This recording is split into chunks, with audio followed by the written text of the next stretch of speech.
തൃശൂരിൽ റോഡിലെ കുഴിയിൽ വീണ യുവാവ് മരിച്ചതിൽ പ്രതിഷേധം. കോർപ്പറേഷന് മുന്നിൽ ബിജെപി കൌൺസിലർമാരാണ് പ്രതിഷേധിക്കുന്നത്. ഇന്നലെയായിരുന്നു റോഡിലെ കുഴി വെട്ടിക്കുന്നതിനിടെ യുവാവ് ബൈക്കിൽ നിന്ന് വീണ് മരിച്ചത്. നടരാജ് പരശുറാം വിവരങ്ങൾ നൽകും. കഴിഞ്ഞ ദിവസമാണ് തൃശൂർ നഗരത്തിൽ റോഡിലെ കുഴി വെട്ടിക്കുന്നതിനിടെ വിഷ്ണുദത്ത് എന്ന യുവാവ് വാഹനാപകടത്തിൽ മരിച്ചത്. ആ വിഷയത്തിൽ കോർപ്പറേഷന് മുന്നിൽ ബിജെപി കൌൺസിലർമാരുടെ പ്രതിഷേധമാണ് കാണുന്നത്. ബലിതർപ്പണം സാങ്കല്പികമായി നടത്തിക്കൊണ്ടുള്ള പ്രതിഷേധമാണ് കാണുന്നത്. കൌൺസിലറാണ്, ഒരു കോർപ്പറേഷൻ കൌൺസിലറാണ് മൃതദേഹത്തിന്റെ രൂപത്തിൽ ഇവിടെ കിടക്കുന്നത്. ഇവിടെ ബലിതർപ്പണ ചടങ്ങുകൾ നടത്തിയതായും ഈ പൂക്കൾ മറ്റും കണ്ട് മനസ്സിലാക്കാം. കൌൺസിലർ പ്രസാദ് നമുക്കൊപ്പം. എന്താണ് ഇങ്ങനെ ഒരു പ്രതിഷേധത്തിന് കാരണം? ഇന്നലെ വിഷ്ണുദത്ത് എന്ന ഒരു യുവാവ് ആ ഒരു വീട് ഒരു കുടുംബത്തിന്റെ ആശ്രയമായിരുന്നു അദ്ദേഹം ബസ്സിനടിയിൽപ്പെട്ട് മരണപ്പെട്ടു.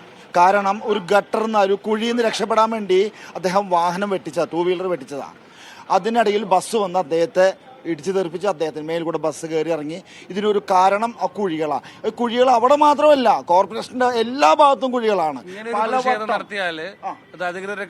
തീർച്ചയായിട്ടും ഇത് തിരുവനന്തപുരത്തുള്ള ബഹുമാനപ്പെട്ട മുഖ്യമന്ത്രിയുടെ ശ്രദ്ധയിൽ കൂടി പെടുത്താൻ വേണ്ടിയിട്ടാണ് ഇങ്ങനൊരു പ്രതീകാത്മക ബലി സമർപ്പണ സമരം നമ്മൾ തീരുമാനിച്ചത്.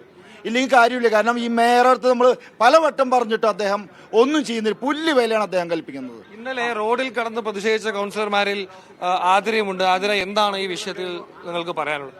നമുക്ക് പറയാനുള്ളത്, ഈ തൃശൂർ കോർപ്പറേഷനിലെ റോഡുകളെല്ലാം സഞ്ചാരയോഗ്യമാക്കണമെന്നാണ്. നിങ്ങൾ പോയി മീഡിയക്കാർ തന്നെ പോയി നോക്കി നോക്കൂ. ഏതെങ്കിലും ഒരു റോഡ് 100% പെർഫെക്റ്റ് ആണെന്ന് പറയാൻ സാധിക്കുമോ? ഒരു മഴ പെയ്യുമ്പോഴേക്കും ടാർ ഒലിച്ചു പോകുന്ന തരത്തിലാണോ ഇവര് റോഡ് പണിയേണ്ടത്? ഉള്ള കുഴികൾ പോലും ഇവർ തൂർത്തിട്ടില്ല. മഴയ്ക്ക് മുമ്പ് ചെയ്യേണ്ട പല പ്രവൃത്തികളും ഓരോ കാരണം പറഞ്ഞ് നീട്ടി മഴ പെയ്യുമ്പോൾ ഈ പാച്ചിംഗ് ഒന്നും ചെയ്യാൻ സാധിക്കില്ല എന്ന് പറയുന്ന മുടന്ത് ന്യായമാണ് ഇവിടെ കോർപ്പറേഷനിലുള്ള അധികൃതരടക്കമുള്ള സെക്രട്ടറി, മേയർ, ഡെപ്യൂട്ടി മേയർ എല്ലാവരും അടക്കമുള്ള ആളുകൾ ചെയ്യുന്നത്.